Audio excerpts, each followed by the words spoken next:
Mulai ya. Sudah 8 menit soalnya. Kita mulai ya. Sudah 8 menit delaynya. Baik, selamat siang teman-teman. Selamat siang. Selamat berjumpa Siang, Pak. kembali dengan saya dan Pak Denny. Pak. Semoga semua tetap sehat, tidak terkendala satu apapun begitu. Kita akan mendapatkan belajar tentang pastoral. Jadi kuliahnya judulnya pastoral keluarga, yang terdiri dari dua bagian besar. Bagian saya adalah bagian moral keluarga. Bagiannya Pak Denny nanti berbicara soal pastoral keluarga. Kalau bicara soal moral keluarga, itu nanti bicara soal teologi keluarga. Bagaimana perkawinan itu, tujuannya apa, sifatnya bagaimana, fundamennya apa, kitab sucinya yang mana, kan begitu. Ajaran gerejanya bicara soal apa, pengaturan kehamilan itu seperti apa, dan segala macamnya. Ini bidang saya. Sementara nanti Pak Denny pasti akan bicara soal bagaimana pengelolaan, pengembalaan untuk keluarga-keluarga sehingga bisa menghidupi perkawinan dengan baik, perkawinan Kristiani yang baik, yang luhur itu. Nah, tentu teman-teman harus sadar bahwa kuliah ini penting, ya. Kuliah ini sangat penting. Kenapa penting?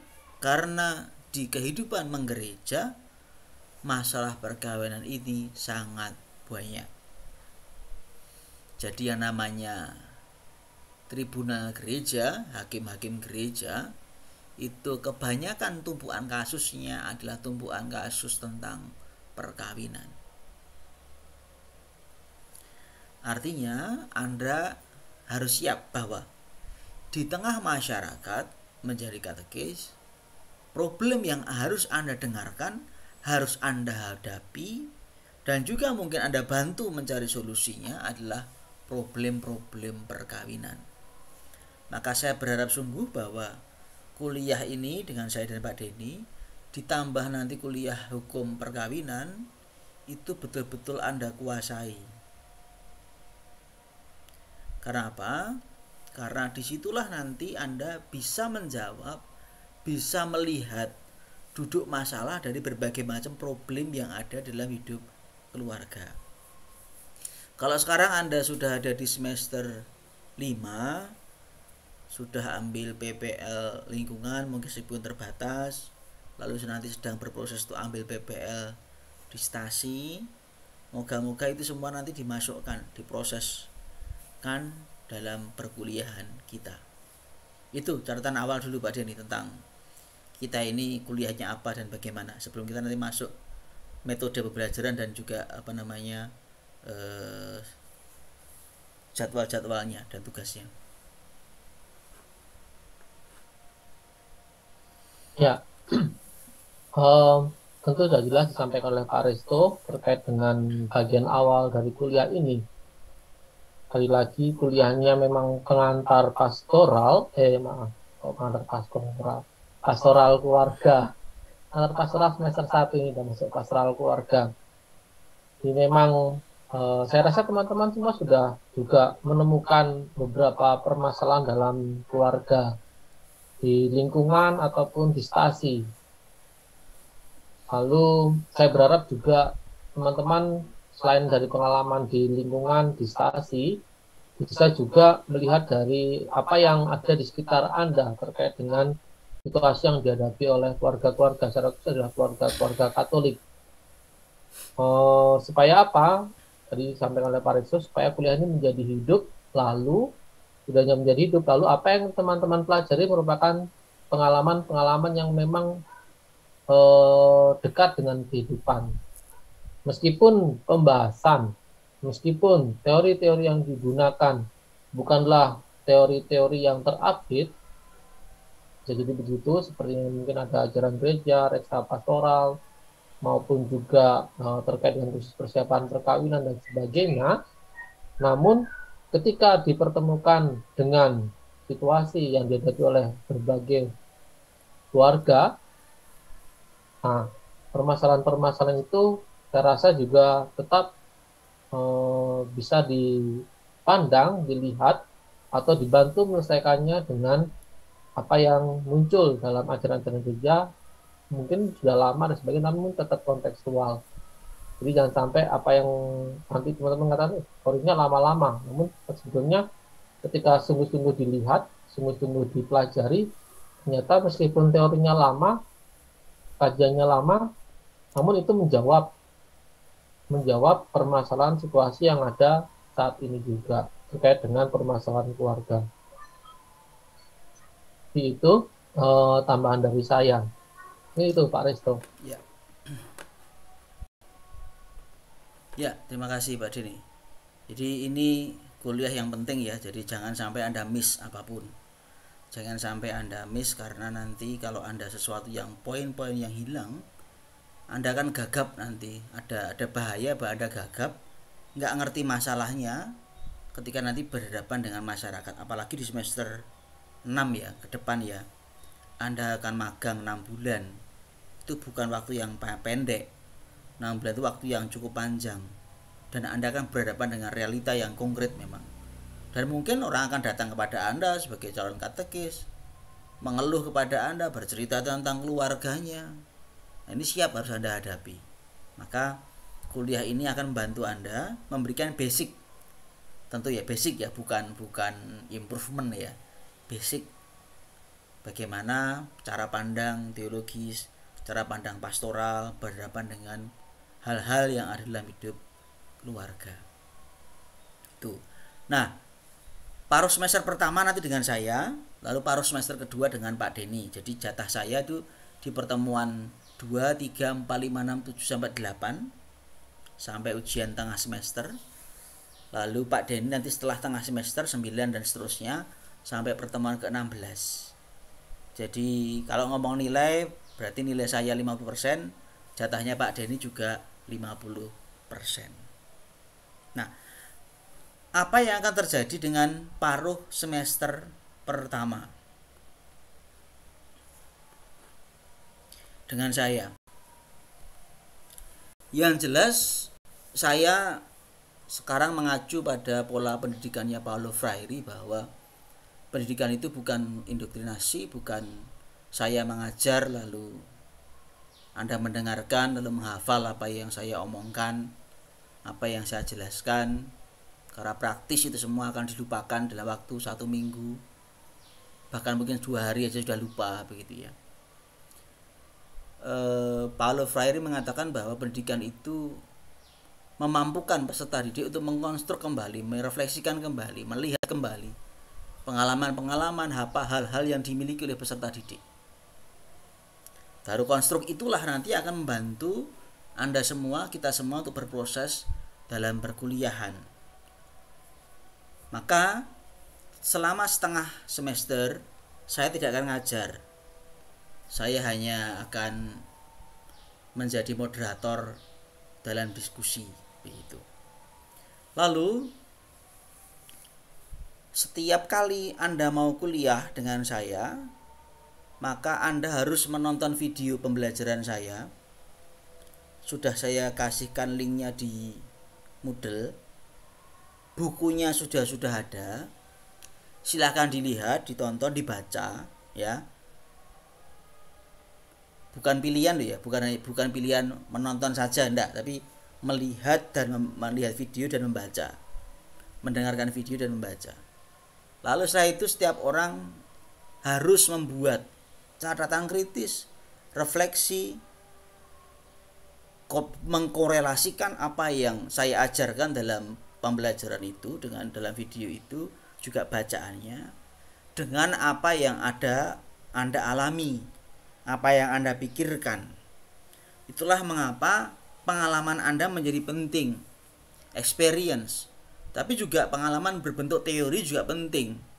Mungkin Anda pernah membaca buku-buku yang lain, Atau bahkan mungkin di film-film Anda mengalami bahwa wah ada, kalau Anda kan kebanyakan kan orang suka nonton film Korea ya, lalu ada cinta segitiga dan sebagainya, macam-macam problem itu ada di sana juga. Itu bisa menjadi juga bahan untuk mendiskusikan, karena bisa jadi hidup kita juga tidak jauh-jauh dari film Korea itu kan begitu. Meskipun saya tidak pernah nonton film Korea ya, jadi jangan tanya saya film Korea itu apa, saya tidak ngerti juga. Tapi itu semua menjadi pengalaman Anda, menjadi variabel versi vergrif Anda untuk dibawa dalam proses perkuliahan. Maka setiap kali Anda saya minta membuat refleksi, catatan kritis atas topik yang dibahas, lalu dikirimkan, diketik tentu dalam format PDF, di-upload di Moodle pada jam 7 pagi. Jadi kalau kita akan ketemunya selalu hari Sabtu ya, maka jam 7 pagi refleksi Anda, catatan kritis Anda itu harus di-upload paling lambat jam 7 pagi. Kenapa harus jam 7 pagi? Supaya Anda tidak terganggu nanti ketika kuliah-kuliah lain masih mengerjakan tugas. Jadi kerjakan malam hari sebelumnya, hari-hari sebelumnya selalu dibuat. Panjangnya antara setengah sampai 1 halaman. Isinya adalah pemikiran Anda tentu. Pemikiran Anda berhadapan dengan topik-topik yang kita bahas, yang dijelaskan. Lalu untuk proses perkuliahan saya, untuk 6 pertemuan ke depan adalah kelas saya harap dibagi menjadi beberapa kelompok. Lalu dalam setiap kali presentasi, setiap kali pertemuan akan ada satu kelompok yang bertugas menjadi presenter. Tugasnya adalah menyampaikan rangkuman. Kenapa? Karena kalau saya menjelaskan di video itu pasti panjang. Ada satu topik itu kalau di jumlah video saya 24 menit. Itu topiknya panjang memang. Ada yang bisa 30 menit. Macam-macam tergantung topiknya. Dan kelompok yang bertugas presentasi wajib menyampaikan resume. Summary-nya bagaimana? Intinya apa? Poin-poin pentingnya apa? Supaya teman-teman tidak kehilangan arah. Satu kelompok itu, lalu satu kelompok bertugas untuk membuat catatan kritis bersama. Dari kelompok ya, dari kelompok. Terhadap topik yang kita bahas. Jadi 10 menit nanti presentasi kelompok, 5 menit nanti terjadi kelompok yang memberi catatan itu bicara 15 menit, lalu 60 menit kita diskusi. Saya akan menjadi moderator tentu, tugas saya hanya moderator, mengatur siapa yang bicara dan begitu. Lalu nanti Anda semua bisa berdiskusi di sana tentang apa yang menjadi masalah, apa yang menjadi problem. Bisa berbentuk Q&A, question and answer, bisa juga berbentuk diskusi bersama, membahas topik bersama misalkan. Silakan. Atau dari kelompok yang presentasi atau yang berikan catatan dia mau membuka masalah untuk dibahas, itu juga silahkan. Begitu. Lalu saya 15 menit terakhir akan memberikan catatan akhir. Nah, tentu selain itu saya juga sangat terbuka pada banyak pertanyaan dan diskusi untuk topik kita tentu. Maka silahkan nanti dibuatkan grup untuk WhatsApp untuk kelompok ini, kelompok A, pastoral keluarga kelompok A. Kalau Anda bingung, selalu silahkan tanya. Karena mungkin kelas itu kan terbatas ya, cuma 100 menit. Tapi problem itu mungkin menghantui Anda, menghadapi Anda. Beberapa kelas Anda selalu akan tanya, Pak, keluarga saya begini, ini bagaimana? Kok kasusnya seperti ini? Tetangga saya kemarin begini, Pak. Yang ini bagaimana? Pemecahannya bagaimana? Kadang-kadang mereka japri saya, WA saya. Silahkan. Tapi kalau itu dibuka di grup, artinya untuk menjadi diskusi bersama. Kalau kasusnya seperti ini bagaimana?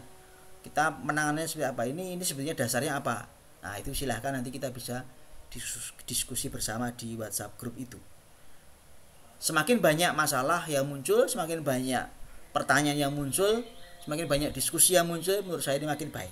Karena berarti kita punya concern, kita punya problem yang harus kita pecahkan, dan Anda semua pasti akan belajar sesuatu. Justru kalau Anda diam, saya tidak akan senang, karena itu berarti Anda tidak mau belajar. Begitu. Jadi mulailah bertanya, mulai mengkritisi sesuatu, karena dengan begitu Anda akan menjadi pembelajar yang baik. Jangan hanya ngapalkan, tidak ada gunanya menghafal. Nanti lupa. Tapi apa yang coba Anda cari, Anda kejar, nah itu biasanya yang Anda ingat. Itu kalau dari bagian saya. Lalu eh, untuk akhir saya penilaiannya tengah semester ya. Tengah semester di akhir kuliah saya akan meminta Anda masing-masing membuat paper pribadi. Paper moral keluarga 40%, lalu presentasi 30%, termasuk juga tadi dengan apa namanya? Catatan kritis yang dari kelompok tadi. Lalu refleksi kritis bukan kehadiran ya tapi keaktifan itu 30%. Jadi kalau Anda omong, memberi saran, memberi pandangan itu akan saya perhitungkan, akan saya catat gitu. Lalu nanti kalau dijumlahkan 100%, tapi 100%-nya nanti kali 50% lagi. Baru dijumlah dengan nilai dari Pak Denny, ini juga 50%. Jadi totalnya segitu tapi tetap nanti dikali 50%. Kira-kira begitu untuk bagian saya. Untuk alur semua sudah ada di Moodle ya, silahkan dilihat. Bacaan juga sudah saya berikan bukunya dari Romo Purwadiwardoyo MSF. Lalu videonya penjelasan saya sudah ada, bisa dilihat, dicermati di sana. Begitu. Oke, apakah ada pertanyaan tentang paruh semester pertama dulu?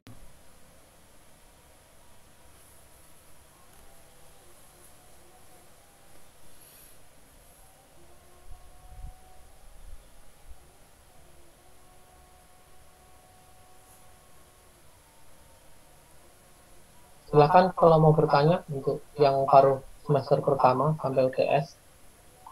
Saya Pak Tori. Ya. Ya. Jadi selama paruh semester ini sesuai dengan yang bidang yang diampu sama Pak Resto itu kan moral keluarga ya Pak ya. Tadi berkaitan dengan moral keluarga. Kemudian di selanjutnya pastoral itu berkaitan dengan bagaimana Pak? Masih agak apa ya, gambarannya masih agak bingung Pak. Perbedaan antara lebih ke moral keluarga sama pastoral keluarga itu bagaimana gitu. Ya. Jadi kalau moral keluarga itu kita bicara soal teologi perkawinan. Keluarga itu apa, sifatnya apa, tujuannya apa, tugasnya apa, problemnya dewasa ini apa. Lalu bagaimana nanti juga bicara soal pengaturan kehamilan misalkan, kita bicara soal itu. Aborsi kita nanti bicara sebentar soal itu, meskipun tidak terlalu mendalam ya. Kalau saya harap sih mendalamnya di moral kapita selecta, karena di sana punya ada waktu lebih panjang untuk bicara soal moral-moral kapita begitu. Kalau pastoral itu lebih bicara soal penggembalaan, pembinaan, penggembalaan. Kalau saya soal esensi teologinya, teologi bukan teologi praktis ya. Kalau pastoral itu teologi praktisnya, kalau moral ya teologi. Saya lebih teologi dogmatisnya sebetulnya. Maka yang akan dipelajari itu banyak ajaran-ajaran magisterium memang. Dogma-dogmanya. Dan itu semua nanti berhubungan dengan KHK 1982 tentang perkawinan. Karena moral itulah yang nanti termasuk Biblis itu nanti akan menjadi dasar dari yang namanya hukum begitu. Maka nanti hukum perkawinan mungkin di semester berikutnya, ini di depan Anda sudah dapat moral dulu. Nah, nanti kalau ketemu hukum perkawinan lo ngerti, oh yang dulu privilegium pianum itu munculnya karena itu budayanya di sekitar tahun sekian kan begitu. Saya pendekatannya lebih pendekatan literer dogmatis. Jadi baca kitab suci, maksudnya apa, poinnya apa, terus periode ini ada apa, tokohnya siapa begitu. Lebih esensi dari perkawinannya, biasanya perdebatannya soal sifat, tujuan begitu. Kalau Pak Denny soal pastoralnya, pengembalaannya, membantunya kan begitu. Mungkin Pak Denny menambahkan. Ya, Pak Resto tadi sudah menyinggung kalau Pak Resto tadi lebih ke teologisnya, teologis perkawinan. Saya lebih ke pastoral, pengembalaan, atau lebih ke karya apa yang bisa dilakukan untuk mendampingi, menemani keluarga-keluarga ini. Atau membantu, juga salah satunya mulai membantu kaum muda yang akan menikah lewat program khusus persiapan perkawinan itu di dalamnya. Lalu juga apa yang bisa dilakukan ketika keluarga itu sudah menikah di usia muda atau mungkin masuk dalam kelompok keluarga muda. Lalu juga di dalamnya bagaimana masuk dalam kelompok keluarga mahdia dan juga bagaimana masuk dalam kelompok keluarga usia lanjut seperti itu. Jadi memang saya lebih ke hal-hal praktisnya, hal-hal terapan yang bisa dilakukan untuk menemani, membantu, mendampingi keluarga-keluarga seperti itu. Jadi semoga teman-teman bisa membedakan ya antara teologi dan juga teologi praktis. Saya memang lebih ke yang praktisnya, teologi praktisnya. Maka itu pengembalaan pastoral bagian dari teologi praktis. Jadi memang ya bagian praktisnya dari apa yang disampaikan oleh Pak Resto seperti itu di bagian teologi. Namun apa yang saya sampaikan tidak bisa lepas juga dari dasar teologi yang sudah ada. Seperti itu. Maka nanti juga akan terjadi dalam diskusi, bisa terjadi ketika bicara dalam pastoral akan kembali melihat teologinya bagaimana. Teologi perkawinannya bagaimana dilihat kembali. Maka materi saya juga nanti akan bisa kembali lagi melihat materi yang sudah disampaikan oleh Pak Resto. Karena bicara soal teologi praktis pasti tidak bisa lepas dari teologinya juga. Begitu. Begitu mungkin tambahan dari saya. Bagaimana Tori dan yang lain? Iya Pak, sudah punya gambaran bagaimana satu semester ke depan gitu. Ya. Jadi setengah semester nanti lebih ke teologinya, setelah UTS masuk ke teologi praktisnya. Karyanya apa? Mungkin gampangnya ya setengah semester studi teologi, studi perkawinan, studi keluarga. Setengah semester selanjutnya karyanya apa yang bisa dilakukan karya pengembalaan untuk keluarga ini apa yang bisa dilakukan begitu.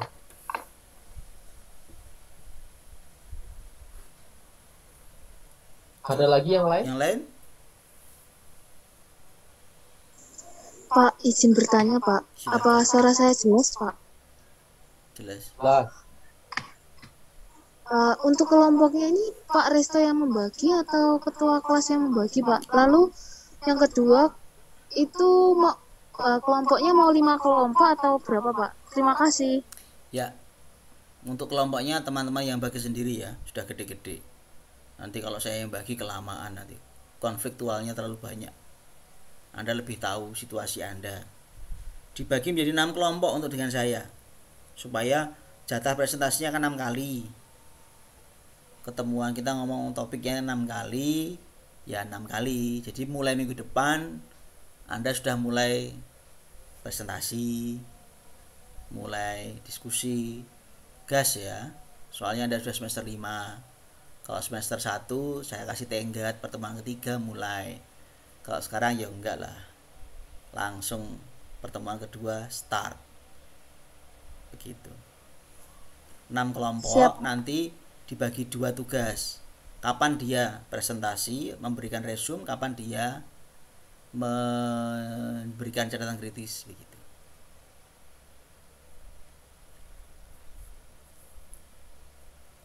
Begitu kita.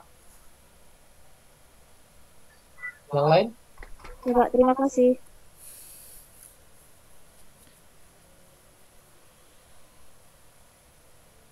Iya, Pak. Saya izin bertanya, Pak. Ya. Untuk tugasnya itu kan per kelompok itu nanti apakah tiap pertemuan setiap kelompok membuat atau hanya yang khusus presentasi yang membuat catatan kritis dan resume itu ya? Jadi begini, ada hal yang harus Anda kerjakan personal. Setiap orang setiap kali pertemuan dapat tugas itu, yaitu membaca, mendengarkan video saya, lalu membuat refleksi kritis atas topik itu. Juga catatan kritis, juga pertanyaan mungkin, hubungan dan kenyataan mungkin. Tetapi untuk di pembuka kelas, maka 2 kelompok harus bertugas. Begitu, untuk memicu pembicaraan. Kelompok pertama tugasnya itu untuk memberikan highlightnya dari seluruh topik yang ada supaya orang tidak kehilangan highlightnya. Sementara untuk kelompok yang satu dia memberi catatan kritis atas apa yang saya jelaskan secara kelompok. Meskipun nanti secara pribadi mereka semua harus buat, kan begitu. Karena setiap orang bisa berbeda pandangannya, kan begitu. Nah, bisa jadi ketika presentasi itu bahkan kelompok yang memberikan catatan kritis memberikan masalah baru berhadapan dengan topik itu. Bisa saja mereka berdiskusi lalu menemukan topik ini kelihatannya kalau relevansinya sekarang nih problemnya begini, kan begitu. Mungkin ada diskusi di situ. Nah, dan itu juga bisa menjadi pemantik kelas untuk berdiskusi selama proses pembelajaran. Jadi nanti endingnya kemana? Ya kemana-mana. Artinya tergantung bagaimana teman-teman memiliki fokusnya teman sendiri. Kenapa kok begitu? Kok enggak dari Pak saya saja yang memberikan fokus? Ya soalnya saya enggak mau jadi indoktrinasi knowledge. Bagi saya yang penting tentu bisa jadi A. Bagi Anda bisa jadi D yang penting. Karena itu realitas Anda gitu loh. Itu yang Anda perjuangkan, itu yang Anda alami, itu Anda gulati, Anda pikirkan. Nah, ya dalam konteks pendidikan Paulo Freire, yang penting itu bukan punya saya, tapi punya Anda. Saya hanya memantik saja. Sebagai sebuah kuliah di mana saya juga menyampaikan materi, ya saya sampaikan dalam bentuk video. Tapi selebihnya di kelas kita berproses supaya knowledge Anda, pengetahuan Anda, versi fiktif Anda itu muncul dan diolah. Nah, itu yang diharapkan oleh kalau Pak Menteri Nadiem Makarim untuk menjadi yang namanya pengajar saya lupa namanya. Jadi di kelas isinya tidak lagi guru ngajar. Di sekolah kalau SMA guru masih ngajar itu ya sudah tidak keren lagi sekarang. Isinya kelas ya kegiatan bersama, aktivitas bersama begitu. Guru penggerak. Nah, itu kalau Pak Nadiem bicara begitu. Nah, saya mencoba pakai metode itu. Maka Anda tidak bisa datang ke kelas diam-diam saja, tidak pernah baca apa-apa saja, ya silahkan Anda akan terbengkalai sendiri. Anda tidak akan dapat apa-apa. Tapi kalau sebelum masuk kelas Anda belajar dulu, tonton video saya, kritisi, buat sesuatu. Nah, nanti ke kelas Anda sudah punya sesuatu yang dibahas begitu. Dipertanyakan. Dan setiap orang pasti beda-beda. Nah, itu menjadi menarik. Gitu. Begitu, Adit Bima. Jadi tetap harus ya jaga-jaga gitu ya Pak. Maksudnya tapi untuk tanggung jawab yang presentasi yang dua kelompok itu ya Pak. Ya, kalau yang tampil harus dua itu.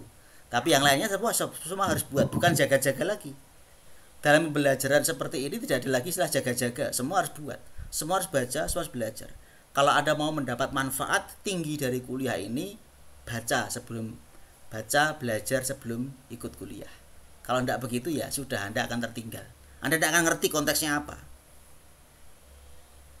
Ya. Ya, terima kasih Pak. Ya.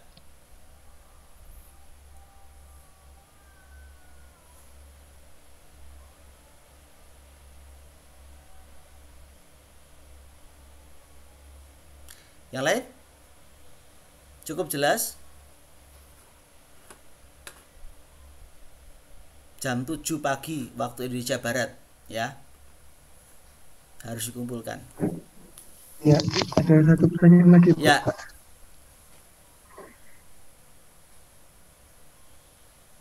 Silakan.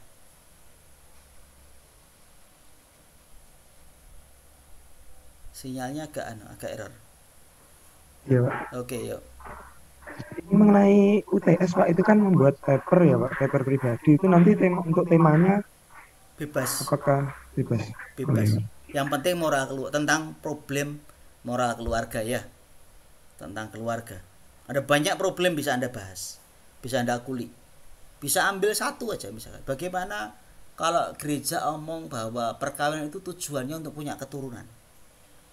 Coba lihat misalkan problem keluarga muda sekarang ini, apakah mereka mau punya keturunan atau tidak, atau mereka mengejar karir.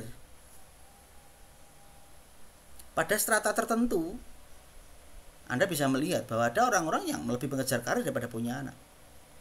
Atau mungkin mereka sekalian lupa punya anak tapi tidak mau mendidiknya, titipkan membantu full misalkan. Ini bisa jadi problem. Bagaimana sebuah konsep gereja yang begitu indah itu di-apply dalam hidup sehari-hari misalkan. Anda bisa lihat misalkan kalau di Jakarta misalkan orang berangkat jam 5 pagi pulang jam 11 malam. Di Semarang juga begitu. Terus kapan ketemu anaknya? Terus yang namanya pembinaan itu seperti apa? Misalkan karena nanti ada penjelasan soal tujuan keluarga itu adalah prokreatif. Punya anak, tapi nggak cukup punya anak tok. Pendidik kan konsekuensi berikutnya. Nah, ini bisa dibahas, dikulik nanti. Dihubungkan dengan realita hidup sehari-hari misalkan, itu jadi menarik. Ya.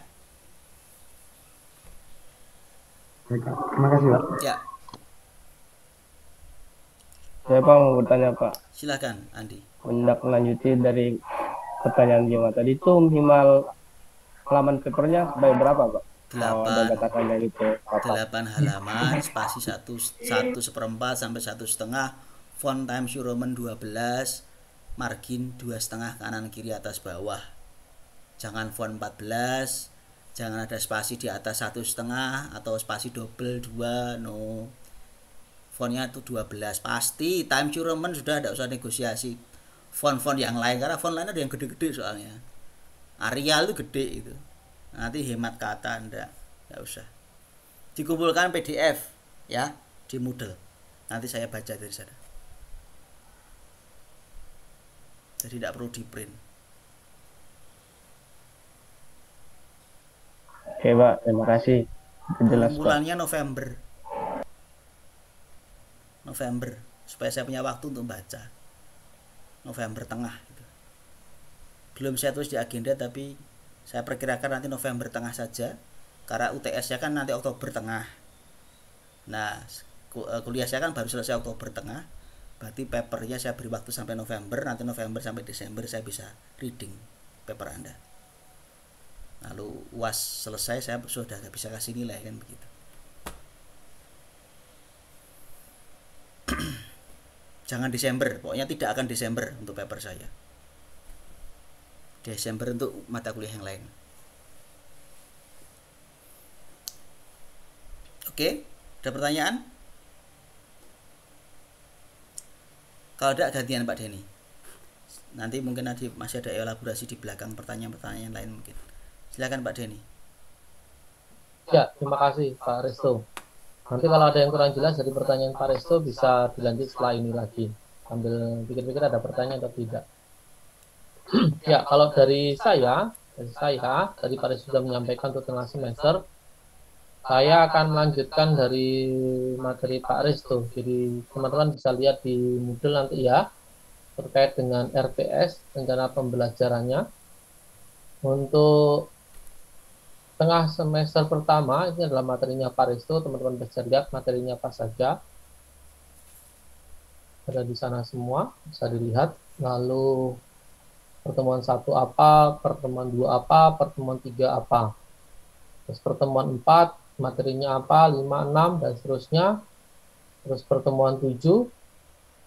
Lalu di pertemuan 8 itu UTS.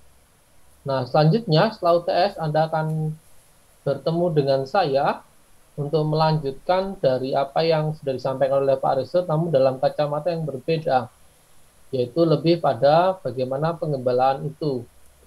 Maka pada bagian ini proses kuliah juga ceramah ya tetap saya mengembangkan itu, namun juga teman-teman boleh menyampaikan pandangan pengalaman yang ditemukan di lapangan. Maka misalnya ketika bicara soal konsep dasar tentang berkeluarga, nah teman-teman bisa menyampaikan selama ini bagaimana yang ditemukan dari konsep dasar berkeluarga ini.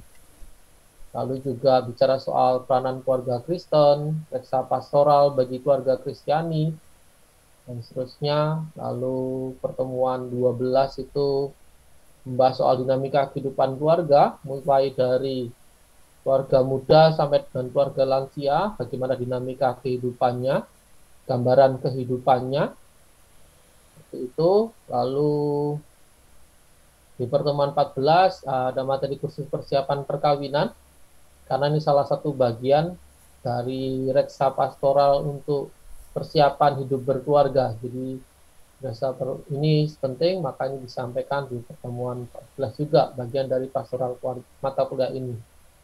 Lalu di pertemuan 15, nanti kita akan berdiskusi, membahas dari apa yang teman-teman lakukan. Tentu kalau dengan saya pasti ada yang namanya teman-teman melakukan kajian di lapangan. Nah, kajian sendiri tentu mendalami soal bagaimana dinamika kehidupan keluarga di tengah pandemi ini. Nah, itu terkait dengan sisa setelah UTS sampai dengan UAS. Lalu ini disampaikan terkait dengan bagian Pak Resto, moral keluarga. Lalu dari saya, di bagian pastoral untuk tugas, tadi Pak Resto disampaikan. Dari saya untuk tugas ada 3 tugas. Yang pertama itu tetap catatan perkuliahan. Untuk catatan perkuliahan, tentu tidak hanya pertemuan saya saja, namun juga bisa dari pertemuan awal bersama dengan Pak Resto. Pak Resto tadi juga sudah menyampaikan bahwa selalu ada refleksi atau resume setiap kali pagi hari sebelum kuliah berjalan, maka resume itu bisa menjadi bagian dari catatan perkuliahan. Jadi bisa disertakan di situ, yang di bagian Pak Resto disertakan juga dalam laporan saya di tugas ini, lalu sisa selanjutnya diteruskan. Cuman kalau Pak Resto tadi sudah menyampaikan diketik, maka tidak apa-apa, tidak usah ditulis tangan, cukup pakai ketikan itu saja. Lalu selanjutnya, tugas yang kedua yaitu teman-teman melakukan penelitian dengan tema dinamika kehidupan keluarga di tengah pandemi COVID-19. Nah, terkait dengan penelitian ini, teman-teman juga bisa melanjutkan dari paper yang sudah dibuat atau yang sudah teman-teman angkat dalam tugas satu yang sudah diberikan oleh Pak Resto, paper. Jadi bisa diandaikan mungkin paper yang disampaikan atau teman-teman peroleh dari Pak Resto itu menjadi landasan teori. Lalu dari landasan teori itu teman-teman melakukan penelitian di lapangan dengan dinamika kehidupan situasi keluarga yang kurang lebih sama. Maka di sini saya menuliskan penelitiannya ditujukan kepada 3 keluarga Katolik yang memiliki latar belakang situasi atau permasalahan yang sama di tengah pandemi COVID-19 ini. Maka ya bisa jadi di tengah pandemi COVID ini ya permasalahan juga muncul hal yang sama, apakah itu soal keluarga pengaturan kehamilan juga bisa muncul. Jadi pengaturan kehamilan tidak selalu terkait dengan COVID gitu, karena bisa juga setiap saat ini muncul, tapi tetap dalam konteks pandemi seperti itu. Maka itu bisa diangkat juga. Lalu hasil penelitian yang teman-teman buat tidak hanya berhenti di hasil saja, saya berharap dibuatkan juga video presentasi hasil penelitiannya. Jadi setelah melakukan penelitian, hasilnya sudah jadi, lalu dibuat video presentasi dari hasil penelitian. Nah, video presentasi ini saya berharap diupload di YouTube. Lalu apakah mau dilihat oleh publik? Ya, itu hak Anda. Minimal jangan disetting privat supaya saya bisa mengakses.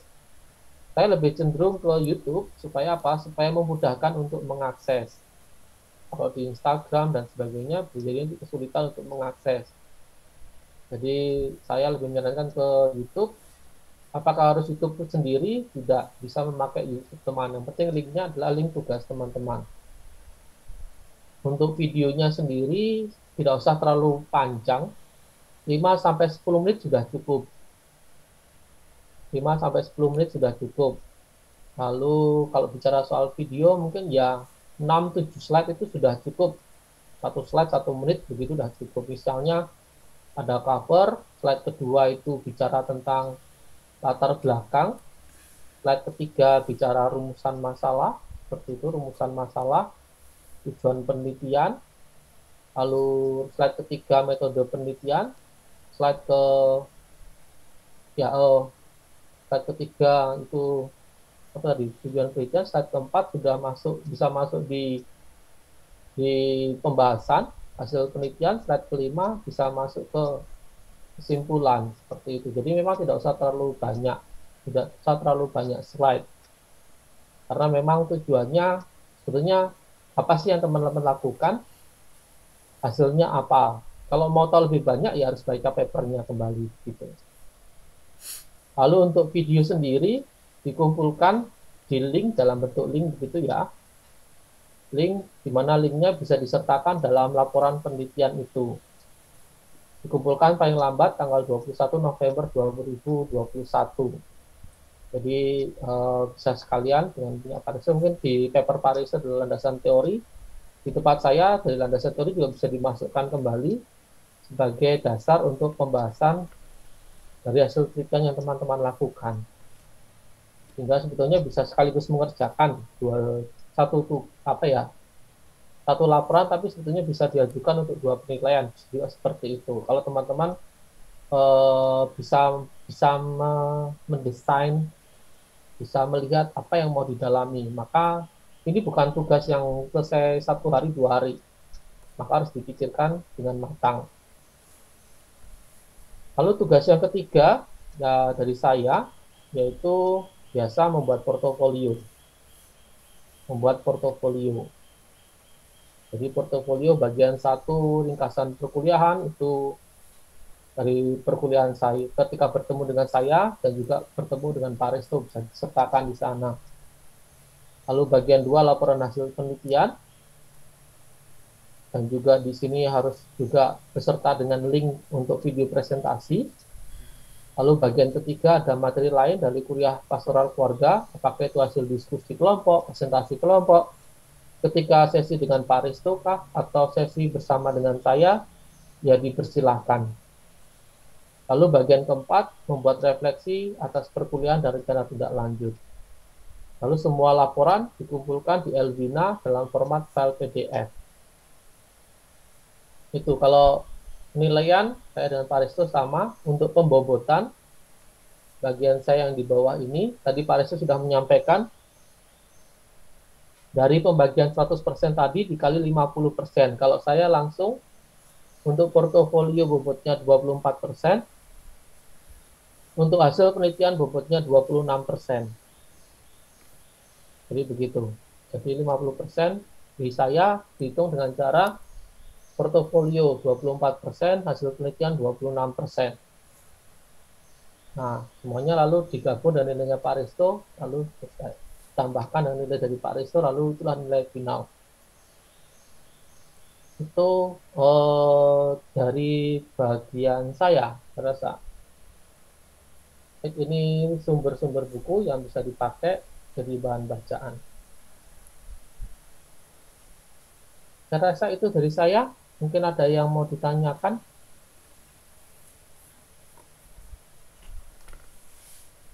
Jadi kalau teman-teman melihat ini bisa berkesinambungan. Jadi tadi Pak Risto meminta teman-teman membuat paper. Nah, paper menjadi landasan teori, lalu dari landasan teori bisa diteruskan dikaji di lapangan. Bisa juga seperti itu.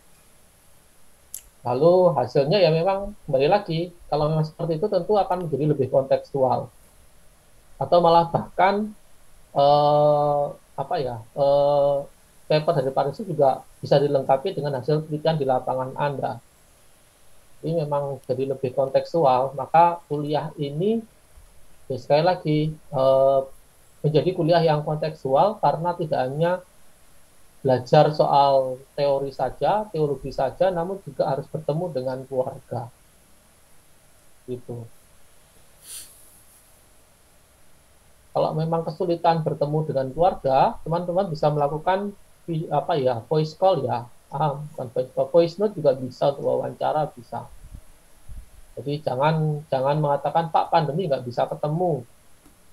Ya dana pas-pasan ya udah voice note saja lah. Seperti itu. Jadi sebetulnya yang mengerjakan satu tugas bisa untuk 2 nilai. Satu tugas bisa untuk 2 nilai. Sekalian mikirnya gitu. Kalau kalian mau mikir ribet ya udah satu tugas, satu mikir, satu tugas, satu pikir. Gitu. Saya hanya ngasih tahu cara kerja efektif begitu. Hanya Anda bisa lebih mendalam nantinya.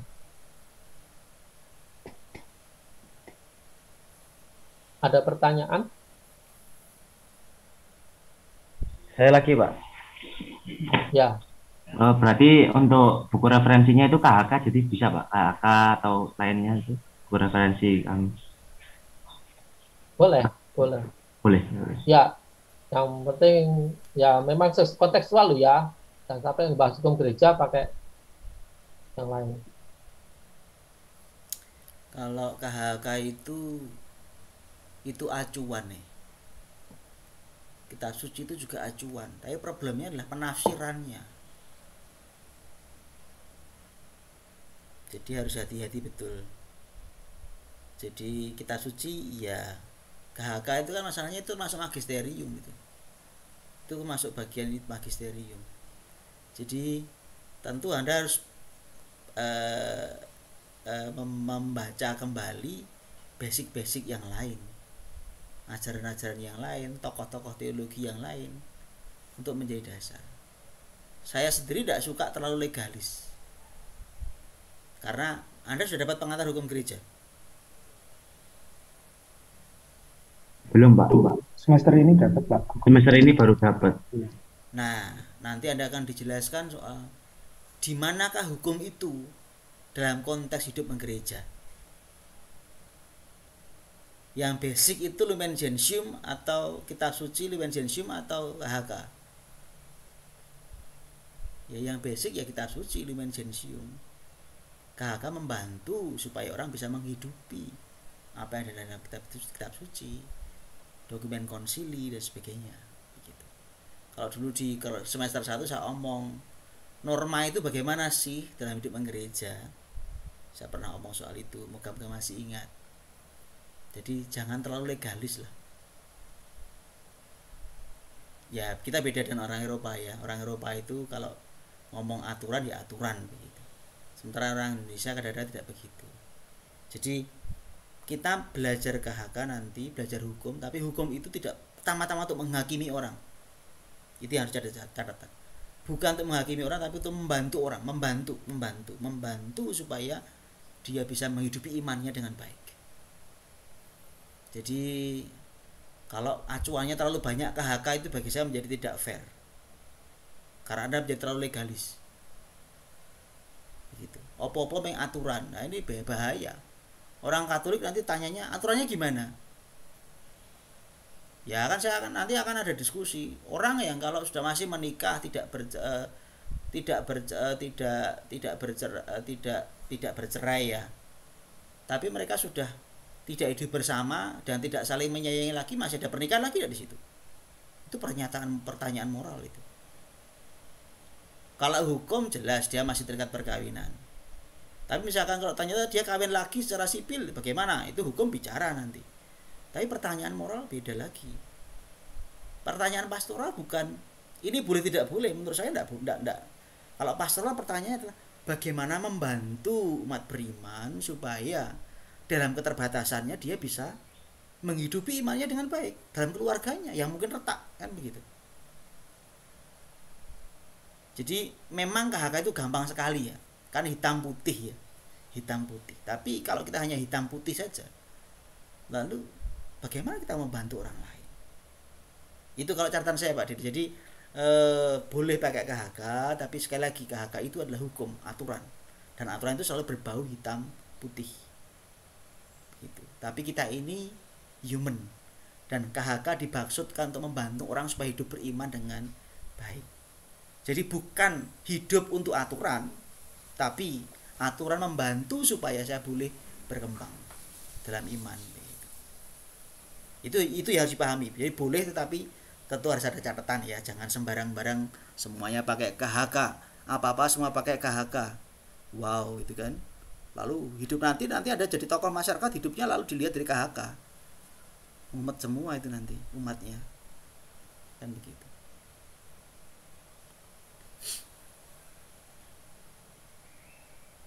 Jadi harus dibarengi juga dengan buku-buku telaah yang lain untuk membantu melihat bahasa hukum dari KHK maupun dokumen-dokumen juga seperti itu. Baik, ada pertanyaan lagi? Saya Pak ingin bertanya. Ya. Untuk laporan penelitian itu bentukannya seperti makalah apa dibuatkan coding seperti itu Kak Pak? Makasih. Ya, karena Anda melakukan penelitian, tentu standar pelaporannya ada standar laporan penelitian, di mana di sana pasti ada bagian-bagian yang harus dikembangkan, baik itu bagian 1, itu bagian pendahuluan, di sana pasti ada latar belakang, ada rumusan masalah, tujuan penelitian, seperti itu biasa, atau mau masuk metode langsung di bagian 1, di bab 2 itu bisa mengangkat metode landasan teori. Nah, tadi papernya Pak Resto kalau memang ada satu set ya udah. Lalu bagaimana Anda melakukan penelitian atau hasil penelitiannya di bagian ketiga berarti ya. Lalu di bagian 4 penutup atau berisi tentang kesimpulan dan juga refleksi Anda pastoral juga bisa ditambahkan. Lalu untuk lampiran-lampiran, tentu lampirannya ada lampiran berita acaranya, lalu ada lampiran transkrip, coding, dan juga ada lampiran untuk presentasi hasil penelitiannya. Seperti itu ya, memang begitu ketika membuat penelitian harus ada laporan satu set seperti itu. Jadi sekarang mungkin Anda lihatnya masih lama, materinya Pak Denny masih lama, masih November. Loh, masalahnya materinya Pak Resto selesai itu nggak lama langsung masuk bulan November. Jadi sambil anda berdiskusi dalam kuliahnya Pak Resto, sambil bisa mengerjakan tugas saya. Maka meskipun tidak bertemu dengan saya juga nanti tidak apa-apa kalau memang mau bertanya kepada saya, silakan tanya kepada saya. Di grup juga nggak apa-apa, nanti di WA, Japri juga nggak apa-apa. Gitu, karena untuk rumusan masalah, tujuan penelitian, seperti itu. Lalu pertanyaannya buat sendiri loh ya, jangan saya disuruh buatkan pertanyaannya. Anda mau fokus apa? Lalu kembangkan pertanyaan itu. Dari rumusan masalah, lalu tujuan penelitian yang mau Anda raih.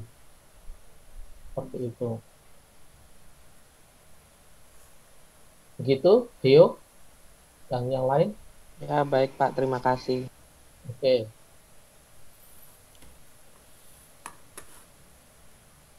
Ini sih Pak, saya mau bertanya.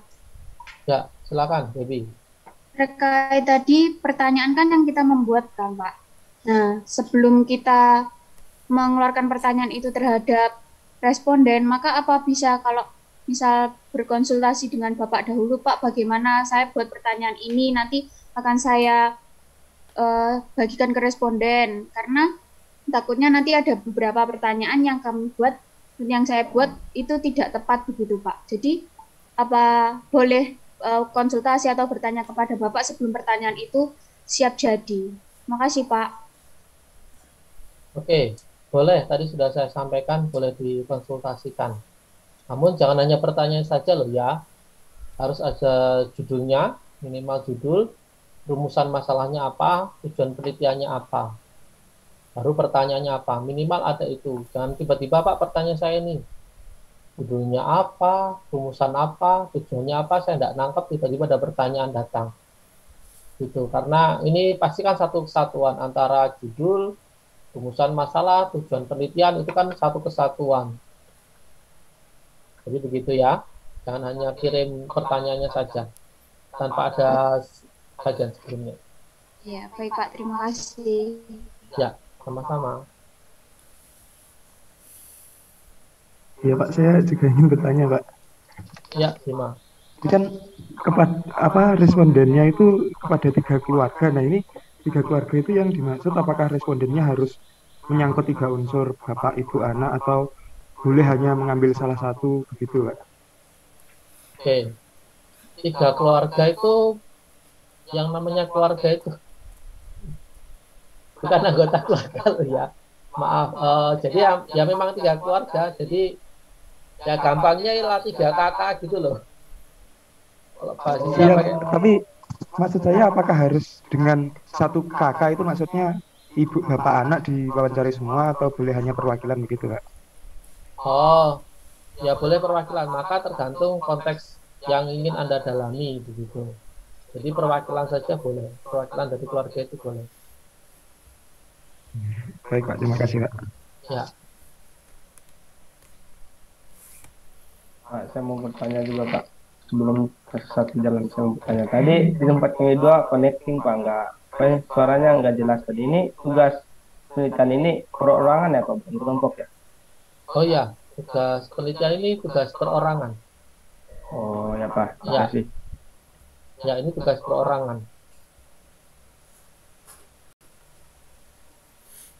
Masih ada lagi?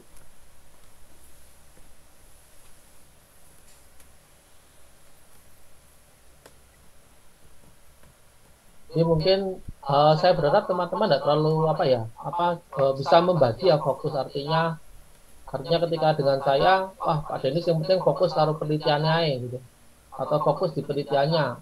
Di sana ada materi-materi pastoral yang penting juga yang harus teman-teman pahami, ketahui, karena di lapangan itulah resah pastoral yang bisa dilakukan secara real, konkret begitu. Penelitian yang kami tawarkan adalah sebagai bentuk bagaimana apa yang kita pelajari dalam kuliah ini adalah memang sebuah kuliah yang kontekstual dan dekat dengan kehidupan sehari-hari begitu. Ada dalam kehidupan sehari-hari. Atau mungkin tadi di awal Pak Resto menyinggung yang namanya masalah keluarga itu banyak sekali. Dan yang memenuhi hukum sidang-sidang tribunal ya urusan keluarga semua.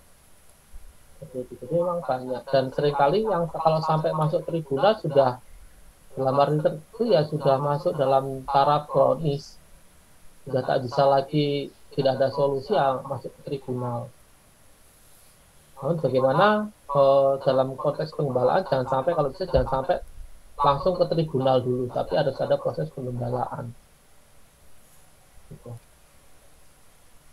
Jadi itu tambahan dari saya.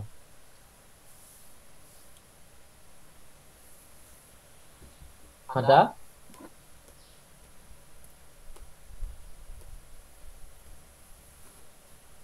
Saya ingin bertanya. Ya, silakan. Tadi mengenai pembuatan video presentasi itu saya kurang jelas Pak karena sinyalnya terputus-putus. Oke. Untuk video presentasi, jadi setelah teman-teman membuat laporan penelitian, lalu laporan penelitian itu harus dipresentasikan. Presentasi dalam bentuk video untuk durasi 5-10 menit, nggak usah lebih daripada itu. Nah, 5-10 menit itu nanti teman-teman bisa siapkan slide begitu, teman-teman presentasi lewat slide, di mana slide presentasi ya cukup 5-6 slide gitu, nggak usah sampai belasan dan sebagainya. Nah, 5-6 slide itu misalnya slide 1 itu ya cover begitu ya, slide 2 itu latar belakang, slide 3 rumusan masalah, tujuan penelitian, lalu metode penelitian. Slide keempat itu bisa diisi dengan hasil penelitian atau pembahasannya seperti apa. Slide 4, 5 begitulah. Lalu slide ke-6 berisi tentang kesimpulan. Udah itu aja. Sehingga memang yang disampaikan adalah hasil penelitian. Kalau mau tahu lebih banyak ya suruh aja baca papernya semua, kan begitu. Jadi tidak perlu semua disampaikan sampai landasan teori dan sebagainya, enggak. Karena memang presentasi hasil penelitian. Lalu video itu diupload di YouTube.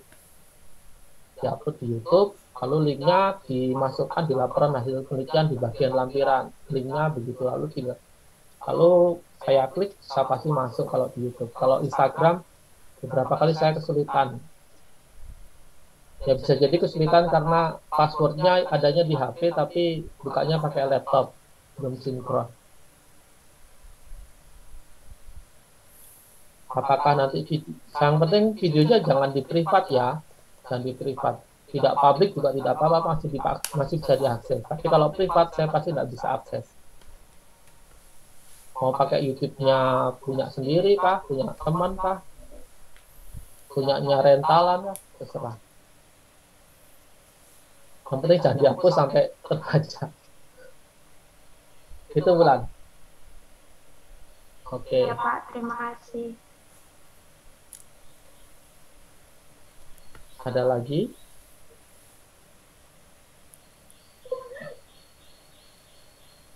Oke, kalau tidak ada, jangan lupa tadi bagian Pak Resto, teman-teman harus buat kelompok sesegera mungkin. Saya juga cuma mengingatkan itu. Semakin lelet buat kelompok, ya siap-siap aja terkejut-kejut. Lalu sudah harus memikirkan soal papernya nanti mau mengarah kemana. Kalau memang bisa disinkron papernya, sinkron dengan penelitian. Supaya lebih efektif kerjanya. Lalu bisa diaplikasikan di tempat di mana teman-teman berpastoral, baik di lingkungan, baik di stasi, maupun di tempat asal. Jadi tinggal disinkronkan semua. Seperti itu. Mungkin kalau memang mau dilanjutkan, ya buat aja video renungan untuk keluarga-keluarga. Dapat poin untuk pastoral stasi. Jadi materi pastoral stasi dapat poin kemana-mana, merembet kemana-mana. Ya itu namanya kerja cerdas. Gitu. Kayaknya tenang-tenang Pak Resto. Tinggal tunggu minggu depan aja. Mungkin mereka sudah keburu mau pengen weekend itu. Malam mingguan itu mereka mau. Ada pertanyaan? Cukup jelas?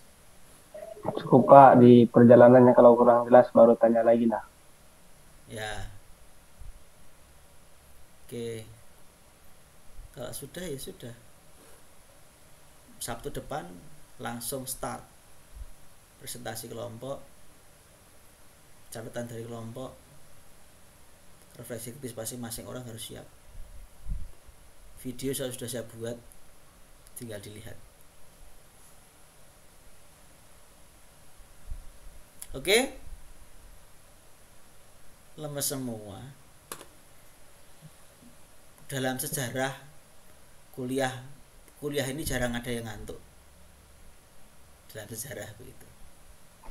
Dan ini termasuk kuliah yang disukai karena ada banyak hal menarik untuk dipelajari. Meskipun ada hal-hal yang belum bisa dipraktekkan. Begitu ya. Oke, kalau tidak ada pertanyaan kita cukupkan begitu supaya Anda bisa istirahat, makan siang begitu, sudah jam 1 kurang 9 menit. Dia mau malam mingguan juga bisa, tapi ingat Madiun jam 8 malam gelap gulita. Nah, jangan digunakan malah gelap-gelapan, bahaya itu. Yang penting jangan dicoba dulu lah kuliahnya nanti. Ilmunya macam-macam tapi jangan digunakan dulu, beberapa hal jangan digunakan dulu. Yuk, oke, silahkan.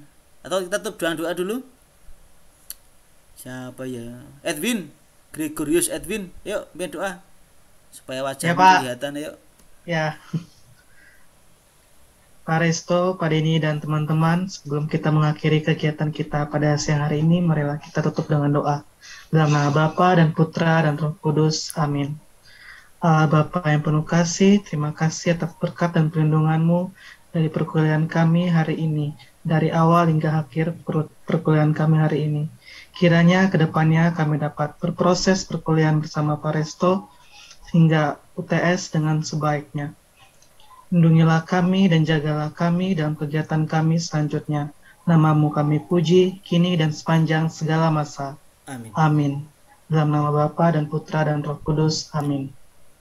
Terima kasih, selamat siang, selamat malam Terima kasih, mingguan. Pak. Terima kasih, Pak. Terima kasih, Pak. Terima kasih, Pak. Selamat siang.